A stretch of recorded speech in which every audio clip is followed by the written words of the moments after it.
It was supposed to be one of those quiet, gentle Sundays, the kind that feels soft around the edges. The Chiefs didn't play until the afternoon, the house smelled like toasted cinnamon, and Taylor Swift stood barefoot in Travis Kelce's kitchen, laughing as Donna teased her about the way she sliced strawberries. Then, 10:15 a.m. A moment so small it could have been missed, wasn't. Donna's voice cut off mid-sentence. Her hand floated to her chest, and she froze. Not the playful, oh, I forgot the butter kind of pause. This was different. This was wrong. Taylor turned instantly, noticing everything at once.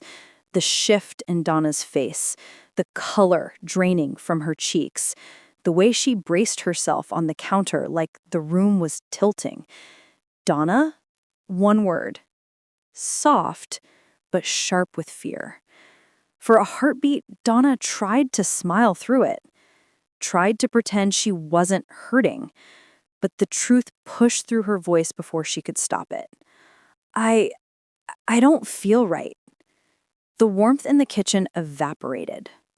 The world went quiet, and Taylor's expression changed from relaxed to razor-focused, as if she had been dropped into a moment she didn't expect, but was somehow ready for. Because deep down, something told her this wasn't just discomfort. This wasn't just a bad morning. This was the moment everything shifted. And the part no one knew yet, this was only the beginning. Because the next 60 seconds would reveal just how far Taylor was willing to go and what this moment would rewrite inside the Kelce family forever. The moment Donna whispered, "It's getting worse," something in Taylor snapped into place, like a switch she didn't even know she had. "Sit down, now." Her voice wasn't loud, but it carried the kind of authority you don't question. Taylor guided Donna into a chair with steady hands. Even though her own pulse was punching at her ribs, she crouched beside her, eye level, studying every tiny tremor in Donna's breathing. "Tell me exactly what you're feeling." "Pressure, here." Donna pressed a shaking hand to her chest. "And now, down my arm." Taylor's breath hitched. Left arm. That was never a good sign. Not in someone Donna's age. Not with her family history. But Donna, stubborn as always, tried to brush it off. "Honey, I don't want to make a big fuss. Maybe it's just heartburn. Or I pulled a muscle." No. Taylor didn't let her finish. This wasn't a conversation. This was a decision. In one fluid motion, she grabbed her phone and dialed emergency services. Donna shook her head weakly. "You don't need to call." "I'm not risking you," Taylor said, her tone firm, but trembling at the edges.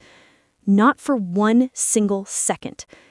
As the dispatcher picked up, Taylor rattled off information. Address, symptoms, pain level, all while keeping one hand on Donna's shoulder, grounding her, steadying her. Donna's breathing grew uneven. Her forehead dampened with a cold sheen of sweat. "Help is on the way," the dispatcher confirmed. Taylor hung up. But that didn't calm her. Not yet. Not when Donna's color continued to fade like someone was slowly dimming the lights. She tried Travis's number next. Once, twice, straight to voicemail. Of course. Team meetings, phones silenced. Donna looked at her with worry. "Taylor, don't scare him before the game." But Taylor wasn't hearing anything except the sound of glass shifting beneath her feet. The sense that everything fragile in this kitchen could shatter. And inside her chest, the fear sharpened into something almost protective. Something fierce. Because this wasn't about football. This wasn't about timing. This was about Donna. And Taylor wasn't going to let her face this alone. What she did next would pull the entire Kelce family into motion. and it would show exactly who Taylor became in a crisis. The kitchen felt too quiet, too still. Every second stretched thin as thread. Taylor hit redial again. Voicemail. The same clipped message, the same hollow beep. She tried once more. Nothing. Travis was locked inside team meetings, phone on silent, completely unaware that his mother was gripping the edge of the kitchen table just to stay upright. Donna tried to breathe through the pain, but every inhale looked like it cost her something. "Don't worry him yet," she whispered. Her voice wasn't steady anymore. It wavered, cracked. Taylor ignored the plea. She scrolled faster, found the chief's facility contact she'd saved months ago, just in case, and made the call. "I need to reach Travis Kelce immediately," she said. "It's an emergency." There was a shuffle, a pause, someone transferring her, then another transfer, each "please hold" slicing time even thinner. Finally, someone on the coaching staff answered.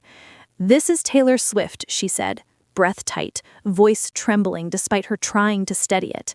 "I'm with his mother. She's having a medical emergency. I need him to get this message right now." The staffer didn't hesitate. "I'll get to him immediately." Taylor ended the call just as the faint wail of a siren curled through the morning air. She moved to the window. The red lights turned the driveway into a pulsing blur. "They're here," she whispered. Donna closed her eyes, relieved but frightened, a look Taylor would never forget. She ran to the front door and flung it open as the paramedics stepped out, equipment in hand. Inside, the pressure in the house shifted. It wasn't just fear anymore. It was urgency, a countdown. And as the paramedics rushed past her, toward the kitchen, Taylor felt it. The moment her role changed. She wasn't just a visitor. She wasn't just the fiancée. She was the person in the room who had to stay strong. The person who had to make decisions. The person Donna was depending on. But the truth? This was only the start of the storm. Because what happened in that ambulance would rewrite the meaning of family forever. The kitchen blurred into a swirl of voices and equipment as the paramedics moved in. Blood pressure cuff snapping into place, EKG pads pressed onto skin, oxygen mask hissing softly. Donna tried to stay composed, but the fear in her eyes betrayed her. The kind of fear people try to hide so their loved ones don't worry. "Ma'am, your EKG is showing changes. We're taking you in immediately." Donna's breath hitched. Taylor's heart did the same. Then came the question that felt heavier than the machines surrounding them. "Are you family? Can you ride with her?" Taylor froze for a fraction of a second. Not because she doubted the answer, but because she wasn't sure she was allowed to say it. But Donna answered for her. Her hand reached for Taylor's with a trembling grip. "She's like my daughter," she whispered. "Please, let her come." That was it. A single sentence. Soft, fragile, but powerful enough to anchor Taylor in place. "Of course," the paramedic said. And just like that, they were moving. Past the doorway, down the short path to the ambulance. Morning sunlight flashing as if the world didn't realize it had tilted. Inside the ambulance, everything shrank. The steel walls, the cramped space, the relentless beep of the monitor. Taylor sat beside Donna, holding her hand, thumb brushing against skin that felt too cool. Donna's voice cracked as she exhaled. "I'm scared." She leaned closer so Donna could see her eyes, not the machine's. "You're not alone. I'm right here. I'm staying with you." A paramedic adjusted the oxygen, murmuring updates to the hospital through the radio. Heart rate, blood pressure, rising discomfort. Donna closed her eyes again, tears slipping out at the corners. "It's getting worse," she whispered. Taylor instantly signaled the paramedic. He nodded and increased support, but the tension in the ambulance thickened. Outside, the city rushed past in streaks. Inside, time held its breath. And in that narrow, shaking space, something changed. Not loudly, not dramatically, but quietly, deeply. Donna wasn't just worried about her heart. She was worried about her family. And Taylor had become the person she trusted most in that moment.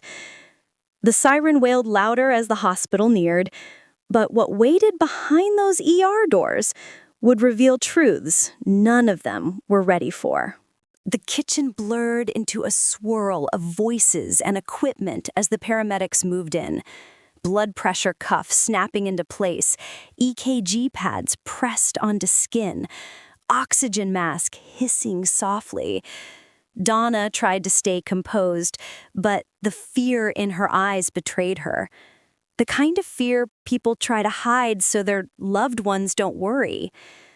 "Ma'am, your EKG is showing changes. We're taking you in immediately." Donna's breath hitched. Taylor's heart did the same. Then came the question that felt heavier than the machines surrounding them. "Are you family? Can you ride with her?" Taylor froze for a fraction of a second. Not because she doubted the answer, but because she wasn't sure she was allowed to say it. But Donna answered for her. Her hand reached for Taylor's with a trembling grip. "She's like my daughter," she whispered. "Please, let her come." That was it. A single sentence. Soft, fragile, but powerful enough to anchor Taylor in place. "Of course," the paramedic said. And just like that, they were moving. Past the doorway, down the short path to the ambulance. Morning sunlight flashing as if the world didn't realize it had tilted. Inside the ambulance, everything shrank. The steel walls, the cramped space, the relentless beep of the monitor. Taylor sat beside Donna, holding her hand, thumb brushing against skin that felt too cool. Donna's voice cracked as she exhaled. "I'm scared." She leaned closer so Donna could see her eyes, not the machines. "You're not alone. I'm right here. I'm staying with you." A paramedic adjusted the oxygen, murmuring updates to the hospital through the radio. Heart rate, blood pressure, rising discomfort. Donna closed her eyes again, tears slipping out at the corners. "It's getting worse," she whispered. Taylor instantly signaled the paramedic. He nodded and increased support, but the tension in the ambulance thickened. Outside, the city rushed past in streaks. Inside, time held its breath. And in that narrow, shaking space, something changed. Not loudly, not dramatically, but quietly, deeply. Donna wasn't just worried about her heart. She was worried about her family. And Taylor had become the person she trusted most in that moment. The siren wailed louder as the hospital neared, but what waited behind those ER doors would reveal truths none of them were ready for. The ambulance doors flew open before they even fully stopped. Within seconds, Donna was rushed into the bright, echoing corridors of Kansas City General, fluorescent lights flickering across her pale face, monitors clattering beside her, voices blending into a controlled chaos. Taylor jogged alongside the stretcher until a nurse gently blocked her path. "You wait here," she said, motioning to a glass-walled room with muted chairs. "We'll update you as soon as we know more." It felt like being separated by a wall of ice. Taylor pressed a hand to the window as Donna disappeared behind swinging ER doors. The last thing she saw was Donna's hand stretching toward her before it vanished into the blur of doctors in blue. The sudden silence hit hard. The quiet waiting area was a different kind of fear. No sirens, no rushing, just a chair and too many awful possibilities. Taylor dialed Travis again. This time, a miracle. He answered on the first ring. Taylor, what's happening? They pulled me out of meetings. Her breath finally broke. Your mom, she had severe chest pains. They're treating it as a cardiac event. I'm on my way. 10 minutes. How is she right now? She's scared, Taylor said softly, but conscious. They're running tests, CT, blood work, everything. Okay, don't leave her. I'm coming. I'm not going anywhere. The line clicked off. Taylor pressed the phone to her forehead, trying to steady her breathing. A doctor approached. Dr. Martinez. Brisk, calm, all business. Mrs. Kelce's initial EKG shows concerning changes. We're running full cardiac panels. We need to determine whether this was a heart attack or another type of cardiac event. The words hit like cold water. Will she be okay? Asked Taylor. We're doing everything right, the doctor replied, but we need answers before I can say more. And then she was gone, leaving Taylor alone again with the echoes of possibilities. She sank into a chair, but only for a moment. Her leg bounced, her heart paced. Every passing nurse made her look up. Minutes crawled by. Then, footsteps. Fast, heavy, purposeful. Travis rounded the corner, still in his team warm-ups, breathless, looking both furious and terrified. Where is she? What have they said? He reached Taylor before she could even speak. He held onto her tightly, the leaf hitting her like a wave she'd been holding back. She held onto him tightly. She said, against his shoulder, "They're running tests. They'll tell us more soon." He pulled back just enough to look at her. Eyes red, jaw clenched. "Thank you for getting her here. Thank you for staying with her." Taylor shook her head, overwhelmed. "Of course I stayed. It's your mom." But Travis stared at her like she still didn't understand. "No," he said quietly. "It's more than that. You handled everything alone." Taylor exhaled shakily. But she didn't know that the moment they walked into Donna's room later, everything about the Kelce family dynamic would change. Because Donna wasn't just waiting for them. She had something to say that would shift the entire day into a different story. When the nurse finally waved them forward, Travis and Taylor walked down the corridor together. Every step slow, heavy, filled with a mix of dread and hope. Donna was in a cardiac monitoring room now. Machines softly beeping, curtains half drawn, the late morning sun slipping through blinds in pale stripes. She looked better. Not well, but better. Color returning, breathing steadier. "Mom," Travis said, voice caught between breaking and relief. Donna smiled weakly. "You made it, sweetheart." He took her hand, bending closer, but Donna's gaze flicked behind him, straight to Taylor. "You stayed," she whispered. "Of course I did," Taylor replied. The softness in her voice almost cracked. Donna turned to Travis. "Do you know what she did for me today?" Travis blinked. "I know she called the ambulance. I know she—" "No," Donna interrupted, her voice wobbling. "You don't know half of it." She lifted a hand slightly, weak but purposeful, gesturing Taylor closer. "She took control when I couldn't. She made the calls, she kept me calm, she got the doctors everything they needed, and she never left me." Taylor shook her head gently. "You don't have to thank me. Anyone would have—" "No." Donna's tone sharpened with emotion. "Not anyone. Family." The word hung in the room, so simple but weighted with something deeper. Travis looked at Taylor, eyes widening as the realization settled in. He'd always known they were close, but this was different. A nurse stepped in with new updates, blood enzyme levels, monitoring schedule, next tests. Taylor pulled out a notebook she'd been keeping in her bag and started writing everything down. Travis watched her in disbelief. "You took notes?" She said, "I didn't want us to forget anything. We need to keep track." She held the notebook out so he could see. Timeline of symptoms, medications the paramedics administered, names of doctors, changes in pain level. every update since arriving. Travis swallowed hard. "Taylor, this is everything," she said softly.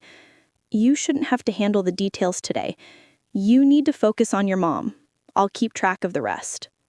Donna looked at her with a gaze that wasn't fragile anymore, but full, warm, unmistakably maternal. "You're not doing this because you feel obligated," Donna said. "You're doing this because you care. Truly care." "I do," Taylor whispered. "I care about you like you're mine." Donna's hand trembled as she reached out. Taylor took it instantly, and something clicked into place. Quiet, powerful, undeniable. Not a title, not a ring, not paperwork. Something deeper. A line redrawn. A bond chosen. Across the room, Travis felt it. The shift, the meaning, and the overwhelming gratitude that threatened to choke him. He'd always known Taylor loved him, but today, she loved his family too. And just when their emotions steadied, another update came, one that would change the rhythm of the day all over again. For the next stretch of the day, the hospital room became command central, but not because of the doctors, because of Taylor. While Donna rested and Travis stayed glued to her bedside, Taylor moved through the crisis with a quiet precision that even surprised the nurses. She stepped into the hallway, phone in hand, and began handling every piece of chaos no one else had the clarity to think about. First call, the hospital's patient advocate, insurance details, room accommodations, dietary restrictions Donna had mentioned in passing months ago. Taylor remembered them all. Second call, the chief's organization. Taylor's voice wasn't frantic, just firm. "Travis won't be at the game today. This is a family emergency." Third call, the pharmacy, confirming which blood pressure medications Donna tolerated in the past, what she needed now, what might conflict with her existing prescriptions. Every call was quick, sharp, organized. And every time she returned to the room, she had another detail handled. Travis watched her, stunned. Most people crumble during a medical scare. Most people freeze or panic or forget the simplest information. But Taylor? She stepped into the chaos like she'd rehearsed for it. "Have you slept?" Travis asked at one point, gently pulling her aside. "Not really," she said, checking another note she'd written. "But we're almost caught up on everything." He looked at her notebook, pages filled with neat handwriting, timestamps, diagrams of medication schedules. "You thought of things I didn't even think to ask." "That's what family does," she said simply, "and she is family to me." Those words hit harder than she realized. Before Travis could respond, Taylor's phone buzzed again. Jason, Travis's brother. She answered immediately. "Jason, it's Taylor. Yes, she's stable for now. Yes, they're running more tests. I'll text you the hospital address. You don't need to debate it. Just come." Travis listened in silence because he knew if Taylor hadn't called Jason, he wouldn't be on his way. If he hadn't pushed back against Donna's insistence that it was probably nothing, they might have lost precious minutes. If she hadn't taken notes, half the medical details would have slipped through the cracks. It was impossible to ignore what this revealed. When things went wrong, Taylor didn't just show up. She took charge. She protected. She organized. She cared with a depth that didn't need applause. And it was that quiet devotion, not the songs, not the fame, that left Travis standing there speechless. Then, just when the rhythm of the room began to settle, Dr. Martinez knocked softly on the door. "We have the initial results," she said. Both Taylor and Travis straightened, hearts pounding, hands tightening around each other. because the verdict the doctor carried in her clipboard would determine not just Donna's fate, but the emotional tone of the entire day. Dr. Martinez stepped inside with the kind of calm that made the entire room go still. She glanced at Donna, then at the monitors, then finally at Travis and Taylor, their hands subconsciously linked, their faces tight with fear they were trying hard to hide. "I have the preliminary results," she began. Taylor squeezed Travis's hand once. He didn't let go. The doctor continued. "Mrs. Kelce's cardiac enzymes are elevated. That means her heart was under significant stress." Travis exhaled sharply, a sound halfway between relief and panic. Taylor kept her eyes locked on the doctor, searching for the real meaning behind the words. "But," Dr. Martinez added, raising a hand, "the levels are not as high as we typically see in a major heart attack." Donna closed her eyes, tears pooling instantly. "So what does that mean?" Taylor asked softly. "It means," the doctor said, "that this was most likely a minor cardiac event. A warning. Her heart struggled, but it does not appear to have sustained severe damage." The room deflated in one collective breath. Not joyful, but grateful. Not safe, but safer. Taylor leaned over Donna, brushing a hand gently across her arm. "Did you hear that? You're not out of the woods, but you're not broken." Donna let out a shaky laugh. "Feels like it tried its best to break me." Dr. Martinez continued outlining the next steps. Overnight monitoring, an echocardiogram in the morning, adjustments to medication, stress management, lifestyle changes, follow-ups with cardiology. Taylor was already writing it all down, every term, every number, every instruction. Travis watched her do it, watched the way her brow tightened in concentration, the way she asked questions he never would have thought of, the way she protected his mother with the same fierce instinct she used for the people she loved. She wasn't doing this out of obligation. She wasn't doing it because she was supposed to. She was doing it because she cared, deeply, quietly, without hesitation. When the doctor finished, she gave a small, encouraging nod. If tomorrow's echo looks good, she can go home. Taylor closed her notebook, relieved but still alert. "Thank you," she said with a sincerity that softened even the doctor's professional demeanor. As soon as Dr. Martinez left, Travis wrapped his arm around Taylor and pulled her close. "You handled everything. I don't know how I would have gotten through this without you." Taylor shook her head, blinking back the emotions she'd been holding together all morning. "You would have done the same for my family. This is what we do. For the people we love." Donna watched them, eyes full, heart full, and for the first time that day, she smiled without fear in it, because she wasn't just healing. She was realizing something. She wasn't leaving this hospital with just her health intact. She was leaving with something even more unexpected. A daughter she hadn't known she gained. By late afternoon, Donna's strength had returned enough that the room no longer felt like a place of crisis, but a place of recovery, of gratitude, of second chances. Hours passed with quiet conversations, small smiles, and the soft clicking of Taylor's pen as she continued organizing everything Donna would need once she got home.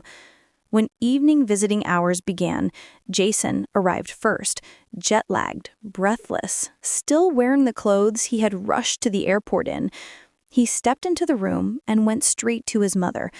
"Mom, good Lord, you scared me." Donna opened her arms. "Then get over here and hug me." Jason embraced her, but he wasn't looking at her. Not at first. He was looking at Taylor. "You called me," he said quietly. "You told me everything. Thank you for that." Taylor nearly shrugged, but Donna cut in sharply. "No, thank her properly. She didn't just call you. She handled everything. She took care of me like I was family," Taylor finished softly. Donna's eyes filled again. "No, like you were my daughter, because you are." Jason exhaled, the emotion hitting him harder than he expected. He nodded, a kind of solemn acknowledgement, not forced, not polite, but real. And that was the moment the air changed. Not loud, not dramatic, but deep. As more family trickled in, Ed from Florida, a couple close friends, the room filled with warmth that hospitals rarely see. Later that week, Donna insisted on hosting a small thank you dinner at home. Everyone tried to protest. "You should rest. You just got out of the hospital. Let us handle it." But Donna waved it all away. "I want to thank the people who showed up for me when it mattered, and I want to do it in my own home." The table was crowded. Travis, Jason, Ed, a few cousins, and Taylor, seated right beside Donna as if she had always been there. Midway through the meal, Donna tapped her glass. "I have something to say." The room quieted instantly. She looked around the table, her eyes settling last on Taylor. "3 weeks ago," she began, voice steady, "I learned what family really means.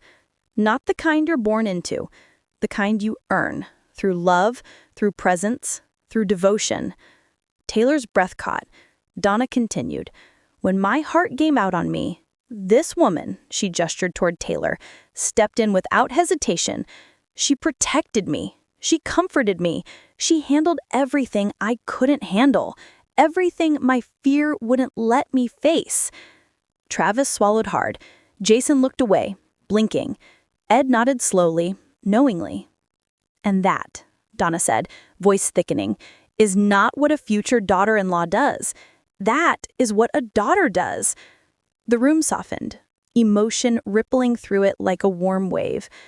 Taylor tried to speak, but her throat tightened. So instead she reached for Donna's hand, and Donna squeezed back, a silent vow passing between them. Ed raised his glass first, to daughters we're lucky enough to choose.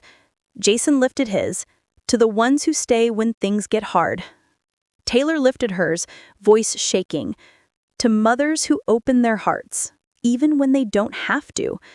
Finally, Travis, eyes glassy, smile soft. To family. The kind you build, the kind you fight for, the kind that proves itself when the world tilts. Glasses clinked, the moment settled. Permanent, undeniable. And in that small dining room, surrounded by people who had been strangers not too long ago, Taylor realized something. She hadn't just supported a family through a crisis, she had become part of it. But what came after this dinner, the quiet moments, the reflections, the what-ifs, revealed an even deeper truth about love, loyalty, and what it means to be chosen.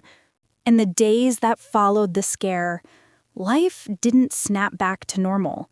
Not for Donna, not for Travis, and definitely not for Taylor. There was a quiet shift, the kind you don't notice at first, until it becomes impossible to ignore. Donna started taking her medications each morning with a seriousness she hadn't shown before. She walked a little slower, rested a little more, paid attention to the signals her body used to whisper, the same signals she ignored on that October morning. And every time she reached for a pill bottle or sat down to check her blood pressure, there was one question she always asked. "Taylor, can you help me?" Not because she needed the help, but because she trusted the hands offering it. Travis felt the shift too. He watched the two most important women in his life grow closer in ways he hadn't expected. Shared coffee, crossword puzzles, long talks in the living room when he came home from practice. Not polite closeness, not surface-level bonding, but something deeper, chosen, earned, lived. One afternoon, as Taylor helped Donna sort out her new weekly pill organizer, Donna paused and said softly, "You know, I didn't just survive something scary. I gained something precious." Taylor looked up. "What do you mean?"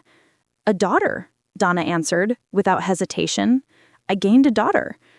And for Taylor, whose life was full of applause, crowds, cameras.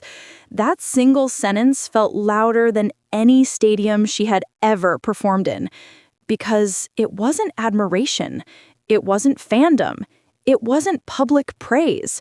It was love, personal, private, real. Weeks later, as the rhythm of the family found its new normal, Taylor sat with her own mother over lunch. They talked about the scare, the hospital, the fear, but mostly they talked about what it revealed. Andrea smiled gently as Taylor described everything she'd done. "Sweetheart," she said, "you didn't act like someone helping her boyfriend's mom. You acted like someone protecting her own." And that's when Taylor realized the truth. Crisis doesn't create character. It reveals it. It sharpens what's already there. It shows who runs, who freezes, and who steps forward. And Taylor had stepped forward, not perfectly, not fearlessly, but fully. For Donna, for Travis, for a family she hadn't been born into, but had become a part of. The night before Donna's next follow-up appointment, Taylor sat quietly on the couch, replaying the weeks in her mind. The ambulance sirens, the hospital lights, the tears, the relief, the toast, and one thought settled in her chest, long and warm. Sometimes the people who become your family aren't the ones who share your blood, but the ones who show up when everything is falling apart. Donna had chosen her. Taylor had chosen her back. And the Kelce family, without saying it directly, had closed the circle around her. The scare was real. The fear was real. But so was the bond it forged. A bond that didn't depend on marriage, titles, or paperwork. Just love, presence, action. The kind that lasts. And now, a question for you watching this. Have you ever had someone step in when you needed them the most? Someone who proved their love not through words, but through what they did when everything went sideways. Tell your story in the comments, because sometimes the most powerful relationships are the ones we choose, right in the middle of the storm.